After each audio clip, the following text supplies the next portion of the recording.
Many years ago, there was a wonderful psychiatrist in London called Dr. Maudsley, and he had a great expression. It's always been my favorite, and it says, "The feeling that cannot find its expression in tears may cause other organs to weep." So he knew 100 years ago. That's beautiful. So beautiful and so true.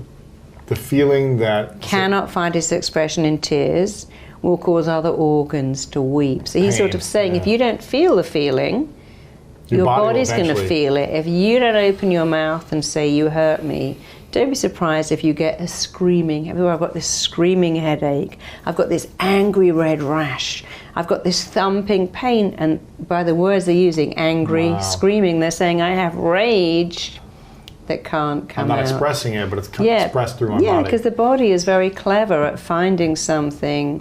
I worked with someone who couldn't walk, and all she was, "I can't stand that. I can't stand my ex. I can't stand my life. I can't stand my kids." And you can't stand up. Isn't that interesting? Oh, wow. She had sort of phantom leg pains because she couldn't stand anything. Bulimics also, well, what makes me sick is my sister-in-law. Oh, I'm so sick of her. She just makes me sick. I vomit in my mouth every time I hear her voice, and then they wonder why they're bulimic. Right. Because our words really affect our reality, partly because, and it's such an easy thing to say, every word you say is a blueprint that your mind, body, and psyche are working to make your reality. So we make our thoughts, and our thoughts make us, then we go out into the world and we justify our thoughts every day. But our words are a blueprint, and when you know that, you think, well, I better pay attention to that blueprint. I better not say this kid is killing me.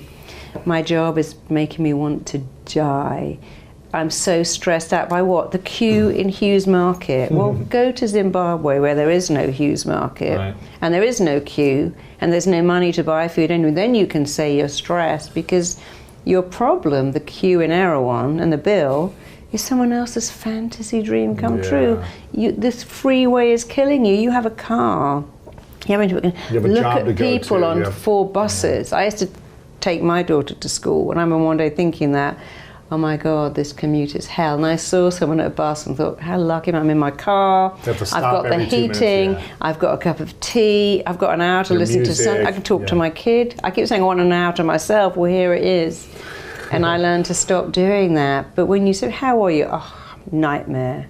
It is torture. What? The traffic. Yeah, the traffic, the queue. People keep ringing me. The phone ringing. It's torture. Well, maybe if it didn't ring, that might be worse. Some of my clients who are models will say, my life is hell because people look at me. It's like, really? Well, one day they won't, and then you might miss it. Yeah, but I get on a plane and guys hit on me. It's a nightmare. Well, put on a baseball hat and glasses, read a book. Over yourself, then they'll leave you alone. But that's not a nightmare. It's just mildly inconvenient. It's not hell. Right. It's not killing you. But we use these incredible words. This is torture. This is killing me. This is a disaster.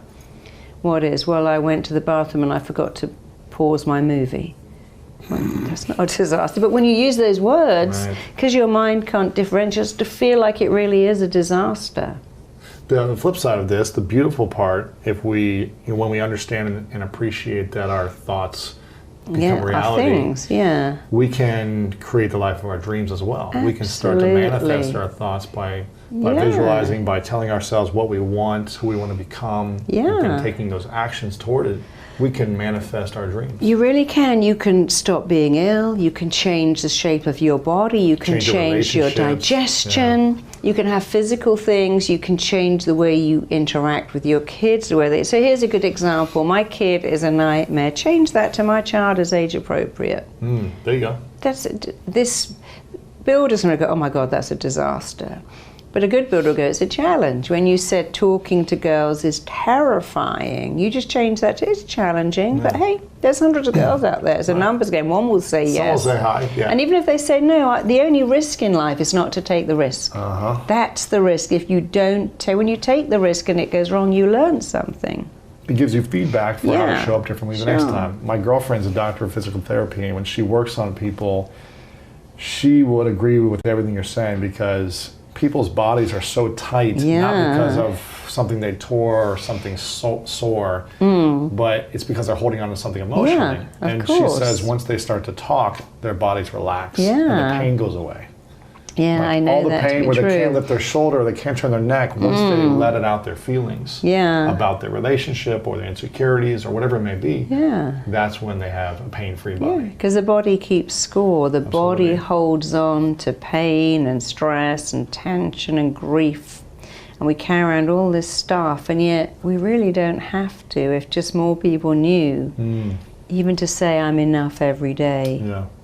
And to say, another of my favorite things is, I'm choosing this and I'm choosing to feel great. I'm choosing to work on my website all weekend. I'm choosing to go to the gym. I don't love it, but I love having a six-pack. I'm choosing to say no to Krispy Kreme donuts and yes to apples. Love Krispy Kremes. Do you? I could eat 12 of them right now. Oh, they're so good.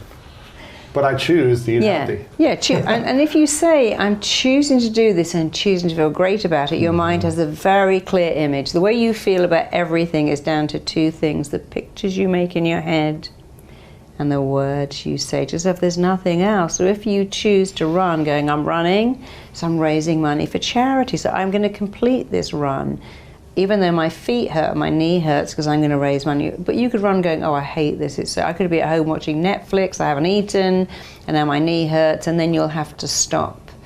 So when you keep saying, I'm choosing because, it. Yeah. So if you're an Olympic athlete, you would choose to get up at 4 a.m. and train. If you are a diabetic, you choose to put a needle in your arm. If you wear lenses, you choose to jab your finger in your eye. But you don't go, oh, I hate it. I can't accept it and I can't change it. And when you say, I'm choosing to study, to work on, to go and talk to this girl I really like, or to put good food in my body, and I'm choosing to feel great about that too, there is no resistance. When you go, I want donuts and I can't have them, I've got to eat this freaking rabbit food, what your mind does is it increases the desire for donuts, because you said, I want donuts, but I can't have them. I want pizza, I'm eating kale. I can't have these, but I choose to do this because I can eat pizza every day. When I'm 95, I'm going to knock myself out with pizza. But right now, I actually want to look really good in my clothes, maybe out of them too.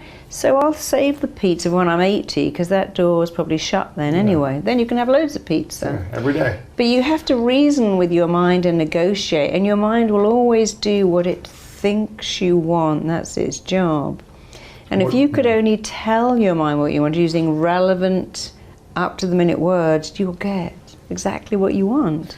What do you struggle with telling your mind? Is there anything that you... It took me a long time to tell my mind not to eat sugar. I still look at it and go, it looks so nice. That's me. But I still look at candy. The other day I was really tired, and I went into a shop to get a coffee, and they had jars of jellies, and I thought I could eat all of those. All of it. But I'm choosing not to, and I just had the coffee. So working out, we're on a schedule, sometimes just finding the time to go to the gym or do yoga, making the time. Yeah, that's probably the only two, really eating healthy food all the time, even on a plane, even sometimes where there is no healthy food, then you've got to wait, and choosing to make myself exercise when I don't want to. But other than that, nothing really, because I couldn't do what I do unless I was really good at dialoguing with my mind. Is my best friend. It's the best PA I've ever had, and it does what I want because I give it clear instructions.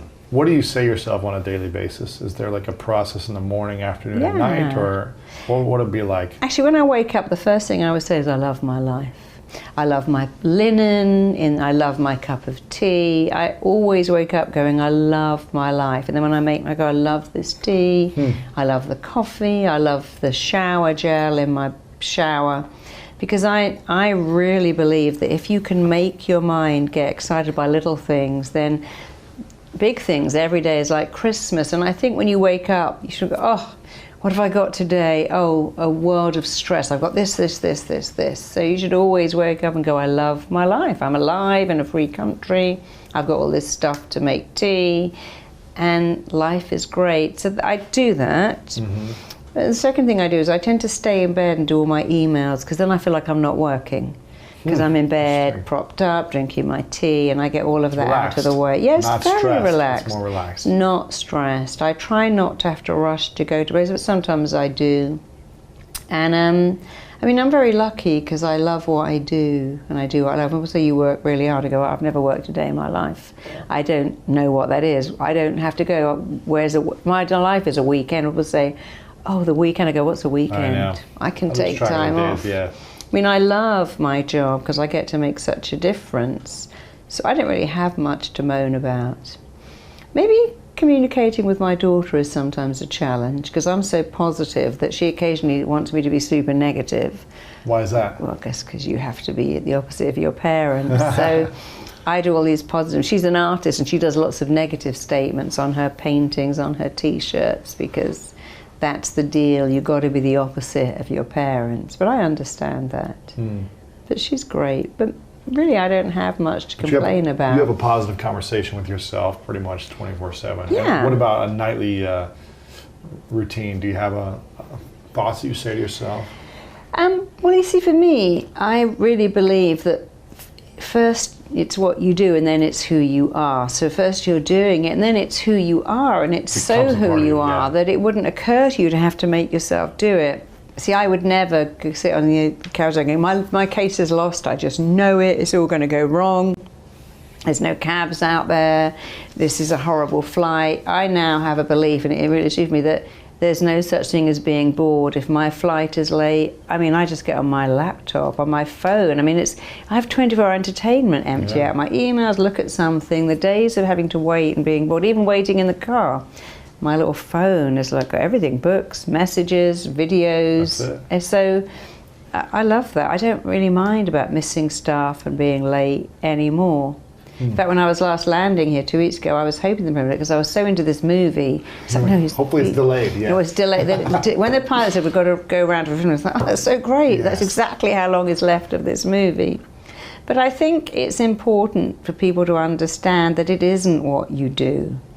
It's a bit like people who say, I've done yoga every day and now it's just my soul. Like Meghan Markle said that yoga is in my soul. I don't do yoga. Yoga is part of my life. It's like you don't say, I walk my dog. If you've had a dog for 20 years, you just get up, pick up the lead, and it's who you are, not what you do. And so for me, it really isn't what I do because it's so a part of me. And I like it, and so I'm quite lucky that I'm pretty happy and positive. But I really do love my life, and that's a good thing. Was there ever something in the last 10 years that questioned everything that you've done, or that questioned your ability to say, I love my life, you know? Well, I did get very sick like a year ago, and I thought, wow, how could that happen? You know, I'm so happy and positive and eat well, so I was a bit surprised when I got sick. But then How did you get through that? The same thing, the thinking, the belief. I decided I'd focus on massive healing. I kept telling my body that it was a cancer-fighting machine. I was making all these NK killer cells. And I did actually go home the next day. I was on stage a week later, and my doctor was like, wow, you become the poster girl for just going on with your life. And now I look at one particular YouTube and think that's so bizarre. I had like major surgery just a week before that, and you'd never know. But again, it's the belief. I decided I do wellness. I said to the hospital, I need to go home. I got into my own bed. I watched Ray Donovan.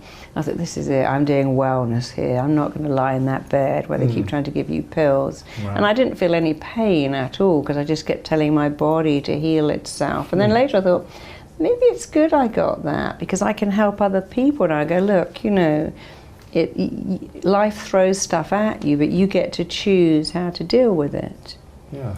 And even then, I noticed that I was very positive because I had actually got womb cancer. I thought, well, a stroke of luck to get womb cancer. I don't need a womb. It's done its job. I've had a great kid. I talked to my womb and said, thanks for giving me this great kid, but now I've got to get rid of you because I've got to stay here and raise this great kid. Wow. And I thought, that's good. I mean, imagine if you get brain cancer or bone cancer. I felt very lucky. It was a disposable organ. They'd done a great job. I didn't need it. And so I think once you become like that, it's just who you are. So I never had, oh my God, I'm going to die. Because I thought, no, I'm not going anywhere. Mm-hmm. It's all perspective, yeah. It is all perspective. I mean, I still, people would say to me, but I thought you were so healthy, how could you get that? As it turns out, I have that same gene that Angelina Jolie has. But But then, of course, Bruce Lipton would tell you can turn off a gene. You can mentally remove that gene. So even with adversity, because it's quite good in a way, because people think, oh, your life's just, you're like Pollyanna, just tripping along, having a wonderful life. That's not true. I've still had adversity. But your mind will always kick in when it's well trained and go, this is a blip. Just a blip, just carry on. And so you got to train your mind like you train a horse. You know, I say your mind's like a Ferrari. And if you've never driven a Ferrari, it's going to go all over the place. But if you have Ferrari driving lessons, you're going to run that Ferrari. The Ferrari should not be running you. If you get on a horse you've never ridden, it's going to go everywhere. But if you have some horse riding skills, you say go there, and it goes. So I see my mind like a horse, and I am the rider, but I'm going to tell my mind where to go, and it's going to do it. Life and managing your mind doesn't mean that it's going to be one big rosy, put on rose-tinted glasses. That's crazy. It is actually the ability to be okay and at peace with having moments of depression and actually looking for the message and seeing them as helpful. We have this really weird philosophy, which is